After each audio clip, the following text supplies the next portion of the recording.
हम लोगों ने ट्रांसपेरेंटली आपके सामने शॉर्टलिस्टिंग का प्रोसेस कंप्लीट रखा था, फिर भी आपके मन में संशय है। मैं मानता हूं कि आपके मन में संशय है, इसको मैं समझ भी सकता हूं। मैं भी इसी तरह की एक प्रणाली से गुजरा हुआ हूं, समझ सकता हूं इसको मैं।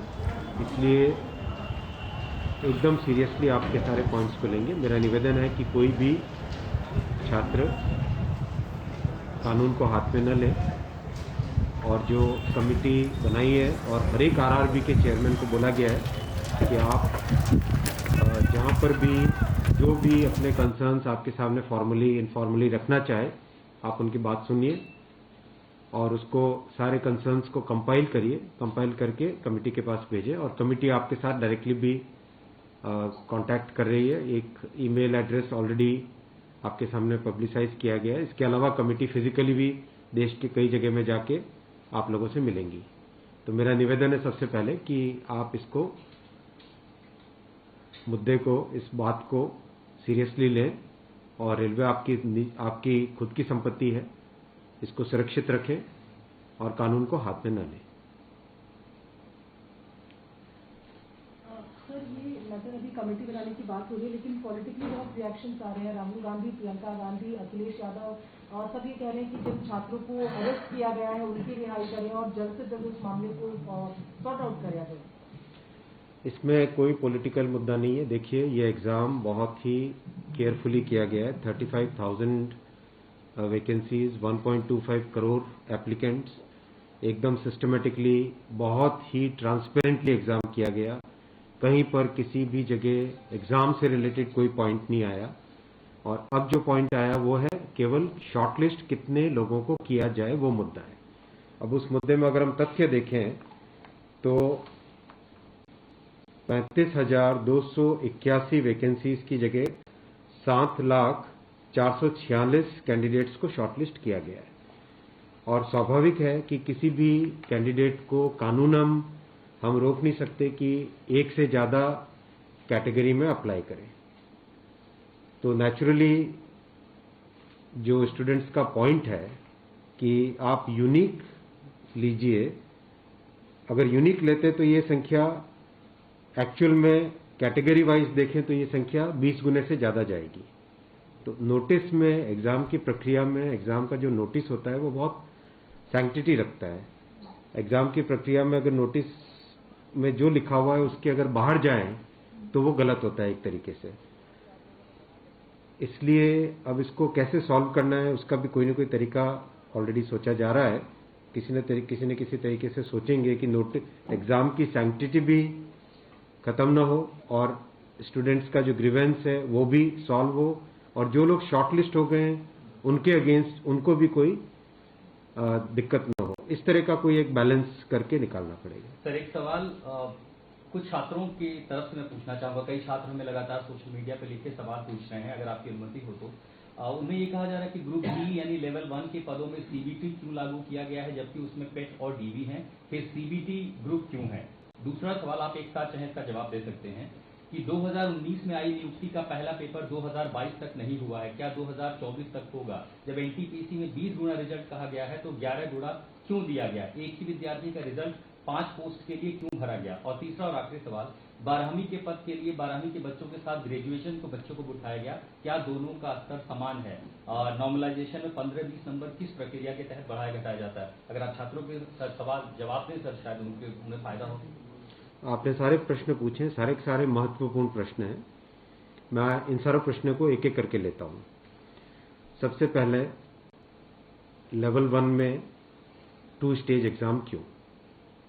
1,25,00,000 के आसपास स्टूडेंट्स ने अप्लाई किया है। इतनी बड़ी संख्या में देश भर में अगर रिक्रूटमेंट करना है तो आपको एक लेवल के एग्जाम से, सिंगल एग्जाम से करना बहुत मुश्किल है। फिर भी हम इसको री एग्जामिन करेंगे। इतनी बड़ी संख्या में 1,25,00,000 कैंडिडेट्स अगर हो तो कैसे उनको एक साथ सेम तरीके से, सेम लेवल ऑफ हार्डनेस और क्वेश्चन की, ये सब करना अति डिफिकल्ट है। आप सब इस प्रक्रिया से गुजर चुके हो, आप भी समझते होंगे। इसलिए इसके एक प्रीलिम एग्जाम और उसके बाद में एक कंप्यूटर बेस्ड टेस्ट 2 इस तरह से करके किया गया। वो नोटिस में लिखा गया था कि अगर जरूरत पड़ी, अगर परिस्थिति हुई तो उसके 2 लेवल किए जाएंगे। पहला ये। दूसरा आपका प्रश्न कि 10+2 में ग्रेजुएट्स को कैसे अलाउ करें। देखिए, किसी भी एग्जाम में मिनिमम क्वालिफिकेशन का स्टैंडर्ड होता है, मैक्सिमम क्वालिफिकेशन का नहीं होता है कभी भी। ये कानूनन कॉन्स्टिट्यूशनल व्यवस्था में हम लोग काम कर रहे हैं। कॉन्स्टिट्यूशनल व्यवस्था के हिसाब से हम मिनिमम प्रिस्क्राइब कर सकते हैं, मैक्सिमम प्रिस्क्राइब नहीं कर सकते। तो 10+2 के लिए जो क्वालिफिकेशन वाला स्केल है, उसमें अगर ग्रेजुएट बैठे हैं तो उसको रोकने का हमें कोई अधिकार नहीं है, किसी को कोई अधिकार नहीं है। अगर कोई नया इसके बारे में कोई नया न्यायपालिका की तरफ से कोई चीज आती तो अलग बात है, लेकिन हमारे पास कोई अधिकार नहीं है इसका। दूसरा विषय था ये। तीसरा विषय आपने रखा समय का। देखिए, शुरू में इसके लिए जो इस एग्जाम को कंडक्ट करने के लिए एप्लीकेशंस आई, दोनों के दोनों एग्जाम्स में 1 करोड़ से ज्यादा एप्लीकेशंस आई। 1 करोड़ से एप्लीकेशन ज्यादा आई तो जो एग्जामिनेशन कंडक्ट करने के लिए एजेंसी हमको हायर करनी थी, उसको हायर करने में टाइम लगा, 6 महीने से ज्यादा लगा। नेचुरली इतनी बड़ी संख्या में अगर एग्जाम करना है देश में तो अपने आप में वो एक बहुत बड़ा challenge. It's a Himalayan task, it's a huge task, it's a very very big challenging task. तो एजेंसी को सेलेक्ट किया गया। सेलेक्ट करते करते कोरोना आ गया। कोरोना के फेज में देरी हुई, लेकिन फिर भी डिस्पाइट कोरोना तुरंत दिसंबर 2020 में एग्जाम की प्रोसेस चालू हुई। एग्जाम की प्रोसेस चालू हुई और despite second wave of corona फिर भी एग्जाम किया गया with all the precautions, all the safety things करके इसको लाए। जो दूसरा वाला ग्रुप बी का एग्जाम है उसमें कैट में चले गए थे बच्चे, क्योंकि करीब 5 लाख के आसपास एप्लीकेशंस ऐसी थी जिसमें फोटोग्राफ प्रॉपरली मैच नहीं हो रहा था। तो नेचुरली अगर एप्लीकेशन में फोटोग्राफ मैच नहीं हो तो उसको आप एग्जाम में कैसे लोगे, तो वो विषय आया था। तो उस विषय के कारण लोग कैट में गए थे। एडमिनिस्ट्रेटिव ट्रिब्यूनल ने जैसे ही उसका समाधान किया, फैसला किया, उसके फैसले के तुरंत बाद में हम लोगों ने एग्जाम के प्रोसेस को आगे किया, कोई उसमें देरी नहीं की। और हमारा देखिए, हमारी सरकार, प्रधानमंत्री श्री नरेंद्र मोदी जी का इंटेंट हमेशा है कि मैक्सिमाइज करना है रोजगार को।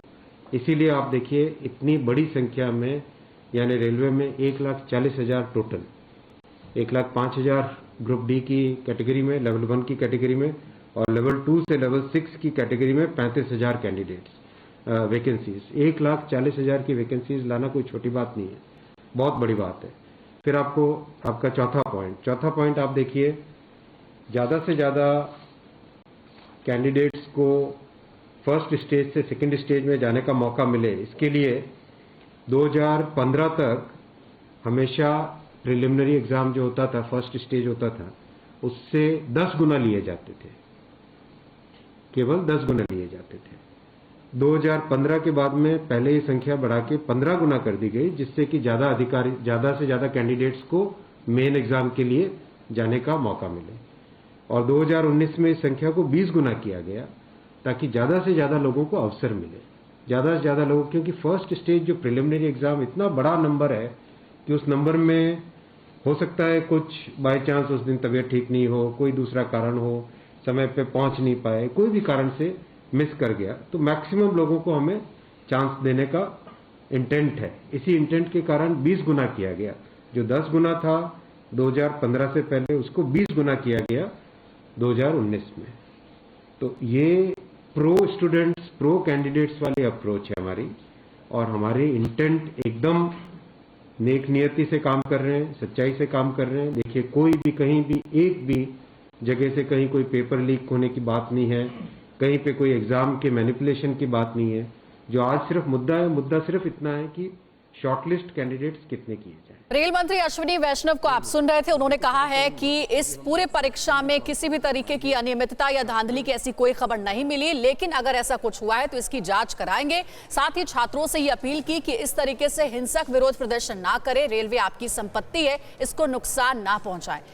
कोरोना धर्म नहीं देखता, जात नहीं देखता, अमीर गरीब ऊंच नीच नहीं देखता। कोरोना सिर्फ मौका देखता है, लेकिन आप उसे मौका मत दीजिए। बस इतना कीजिए जब कभी दफ्तर से, बाजार से घर लौटिए तो इतना ख्याल जरूर रखिए कहीं आपके साथ कोरोना आपके घर तो नहीं जा रहा। भूलिए मत, कोरोना अभी जिंदा है।